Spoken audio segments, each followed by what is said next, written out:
زمنګ پیغام ډیر ساده دی. پښتون قام ته دی، که باجوړ دی، که وزیرستان دی، که بونیر دی، دی پښتونخوا د ټولې خاورې اور اخیستی دی د بدامنۍ په شکل باندې. او دا د بدامنۍ لړۍ چې کوم ده، یعنې دا چې کله پیښه وشي نو موږ یاد شو، موږ په ښه شکل کله هم څوک نه یادوي. زموږ خواست دا دی چې په دې بونیر کې باجوړ کې ډېر خواږه پښتانه اوسېږي، په خاوره، په وطن، په اسلام، په قام باندې مین خلک.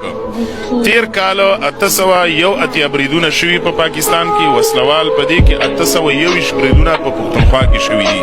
موږ دا قام په دې پوهه کول غواړو چې دا مصنوعي جګړه دا په پښتونخوا کې ده، دا په نور هېواد کې نشته دی. او دا جګړه صرف د پښتنو د نسل کشۍ چې کوم دی جاري ده. یقینا چې د باجوړ پیښې دا ټول وطن دړدولی دی. پخپله د قامي اسمبلۍ زه په هغه حلقه امیدوار وم، کمپین رسېدلی و، ډېرې ستړې کړي وو ملګرو. او داسې یو خوشحالي وه په ټول باجوړ کې لکه واده ته چې یو تیارۍ رواني. یو دم دا پیښه چې وشوه نو داسې محسوسېږي بالکل دې کمپین هر څه، یعنې هر کور کې یو غم او یو قسم له ماتم چې کوم دی دا خور شو. زموږ څه بل حل هم نشته دی. قام دې اوټ لره وځي، الیکشن، ممبر، نمایندګي، د خپلې خاورې اختیار، دا د بدامنۍ د مسلې لومړی او اخري حل دی. زموږ څه د عدم تشدد نه سوا هیڅ اپشن نشته په دې خاوره.